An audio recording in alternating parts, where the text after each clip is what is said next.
A gente aguarda com ansiedade, né, a resolução dessa questão de mais um processo aí, geopolítico, né, que tem toda uma questão humanitária que afeta todo mundo, né, e realmente a gente torce muito para que isso seja finalizado o mais rápido possível.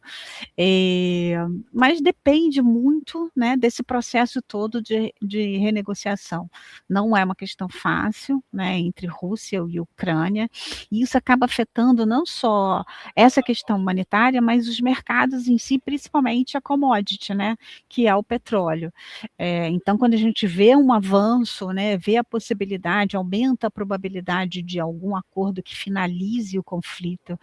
a gente vê o petróleo, né, numa reação muito negativa, né, o preço caindo, porque isso elimina o risco de você ter algum tipo de interferência na entrega do produto, né, porque esse é que é o problema de commodities, né. Aqui a gente não está falando especificamente, das razões principais que alteram o preço de uma commodity, que é demanda e oferta, mas e sim a probabilidade de você ter algum tipo de interferência na entrega, né, de que aquele produto chegue nos mercados, e aí isso gera um pouco mais de volatilidade. Mas há um empenho, pelo menos eu vejo até então, de que se chegue num acordo comum, que ambas as partes sejam favoráveis, né. Não é fácil, porque envolve principalmente a questão territorial, né, de soberania de algumas regiões e tudo, então, eu particularmente torço muito para que isso aconteça, mas hoje é difícil da gente indicar algum tipo de probabilidade de resolução. Mas eu vejo que as partes, não só a liderança na Europa, mas também,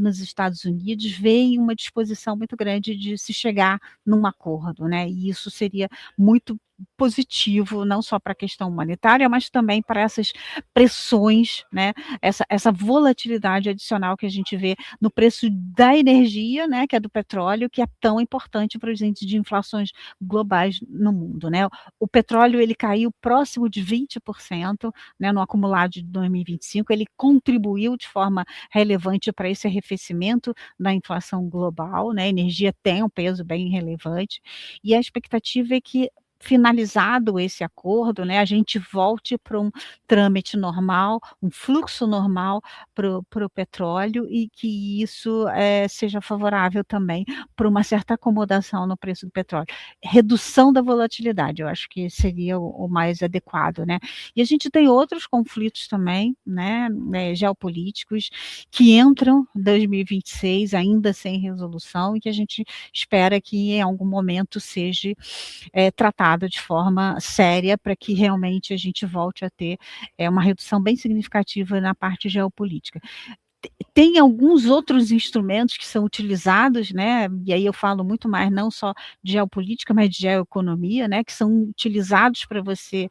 implementar a vontade de um determinado país ou outro, mas que não geram essa violência como um todo. A gente viu bem a característica desse tipo de movimento geopolítico geoeconômico ao longo de 2025, foi a guerra comercial implementada pelo Trump lá no fatídico abril de 2025, e esse cada vez mais serão instrumentos utilizados para que as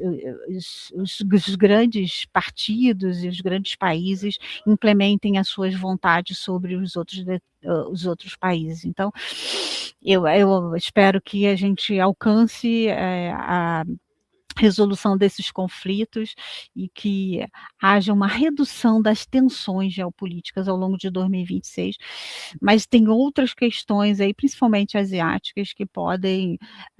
trazer um pouco mais de volatilidade para os mercados em 2026.